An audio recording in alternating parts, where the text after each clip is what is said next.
Okay, let's go again. So someone that maybe hopefully makes an obvious blunder or two, that would help add to the fun of the game, rather than getting steamrolled off the board.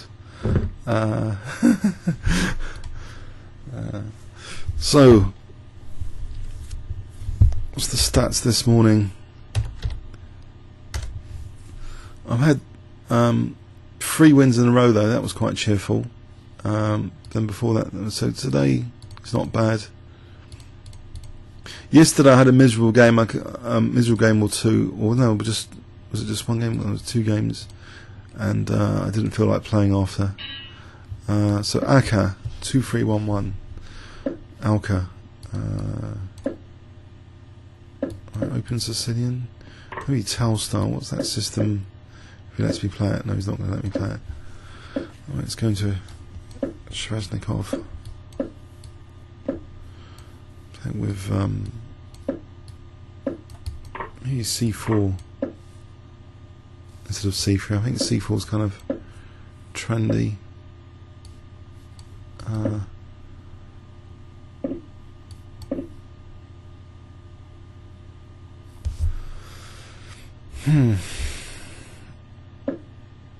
Right. What do I need to do here? Maybe B3 and A3 and then work on the A file.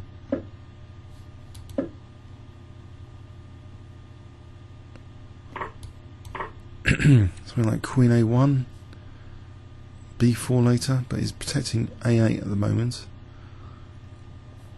Queen A1 now is looking interesting as well, just for piling up on the A pawn. Something like Queen A2, Rook A1. If I take like this, let him play for F5, blocks in the bishop, doesn't give the C file, so something like just wait for F5 and that sort of stuff. For Queen A2 and Rook A1, just work on the Queenside. Promise of the Queenside here, or Queen C3 might be better for Rook A1. Okay, I think Queen C3 just to target that A5 pawn.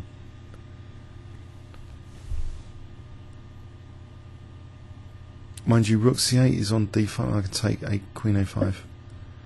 Oh, there's now Bishop F6. Does that matter? Knight D4 it might do. So F4 here. That would give me E3 for a knight. Lovely E3 square potentially. But it does give him play. Bishop F6 if he wants it.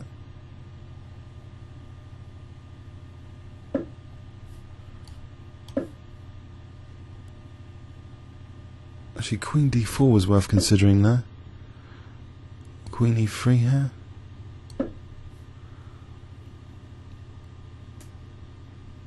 The knight's keeping him out.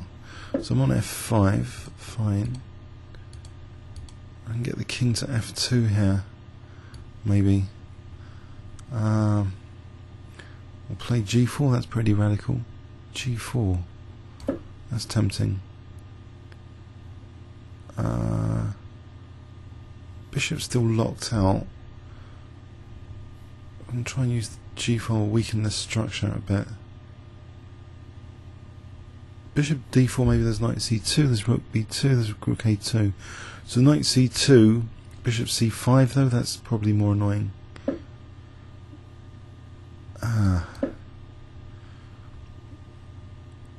Coming away from that diagonal though. So Rook A2, if A4 there's B4. Okay, I just take here.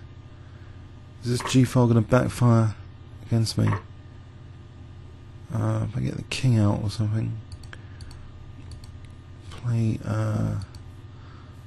alright, maybe Rook, just to block this Bishop, Knight D4, just to try and get the knight into E6 or something.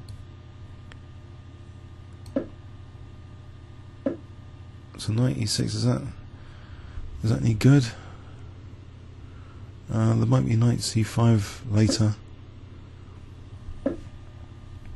And he's looking like he's getting counterplay. G-file pressure. I can aim to if I ever play C5, then D5 is going to be much weaker. So I can try and protect this first rank for a moment. Maybe bishop F1, bishop H3. Our rook E6 is going to be on the cards. I see. So that's the tactical target. Knight G5, maybe H6. Knight H3. Knight D4 to B5. Actually, Knight D4 to B5. Let's just avoid that tactical target. If the knight can be on B5, it's sort of useful attacking D6. Big question here is G-file pressure. Is it going to be like mating me by force pretty soon? B4s don't work. There's bishop H5 actually winning the exchange. That's just a peculiar opportunity. Bishop H5. But these bishops are potentially really good. Well, this one not at the moment. As soon as I play C5, it will be good.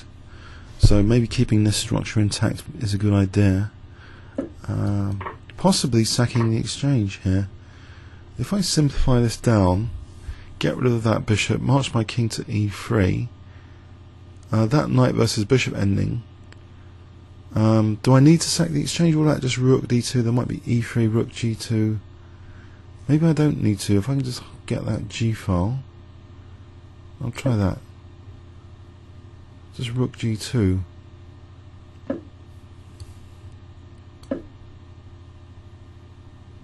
There isn't something horrible here, is there? E3. I don't want to give him another pawn towards the centre particularly. So perhaps H3 just to keep the pawns split. That one away from that one. I'm sure rook H4 doesn't look too tempting. So the exchange up here, good news. So this knight's a bit of a target even on B5. Bishop A6, he could split the pawns. Can I walk into a mating net with king G3 H4? Is that any good? Okay, I play king G3, maybe have H4 coming up. H4 he might have soon. So if I use H4, my king won't be able to use H4. If I move the rook, there's H4 check, and he can get two connected past pawns. So there's a lesser evil decision here. Do I block H4 for my own king? My rook is going to be rubbish. Or is it? Rook A1, he plays check, I take, he takes. Rook A5, threatening rook A7. Say he goes back, he's got these pawns coming in. So that's a tricky one. This rook quality, yes, H4 is a decoy, and if I just play H4, can I manoeuvre the knight round? Can I use the G file? I think I'm going to do it. Let's do it. I hope the rook and knight. Is it too dangerous? I think it's too dangerous. Let's just get this thing away. No, I can't do that. I'm going to do this. No, I can't decide what to do. I can't decide. I'm going to give up that. I'm going to give him two pawns, which are dangerous. Okay, now I'm not tempted. I'm going to block this for H4. I don't want these two pawns connected. Let's make up the mind. There's knights. Okay, knight can come to D4 here. I've got rook D1. Okay, so I'm on nothing. Not at the moment. 37 seconds. Can I get my king to E3 here? His bishop surely isn't that good with the pawn on H5. That's a benefit of H4. Okay, oh, is bishop D4 almost? Nope, I haven't lost straight off the bat. Okay, so there's a bit of pressure. Can I win a5?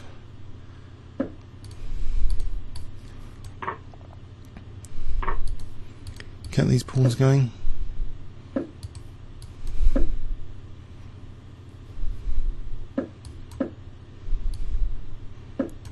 Okay, there's knight f5 coming in.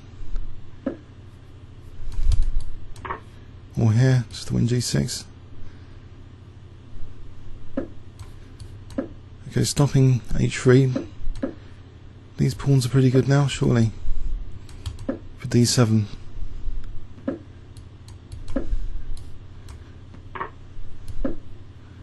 I'll take that one.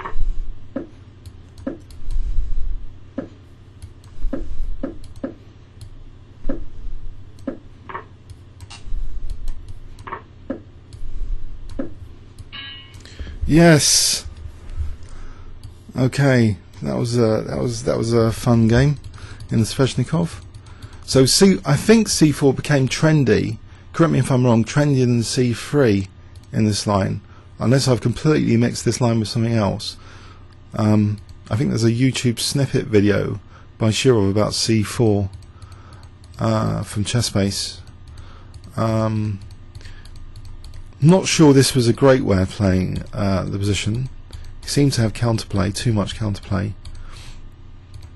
Objectively, he did seem to blunder the exchange. How many moves was this exchange on for winning the exchange?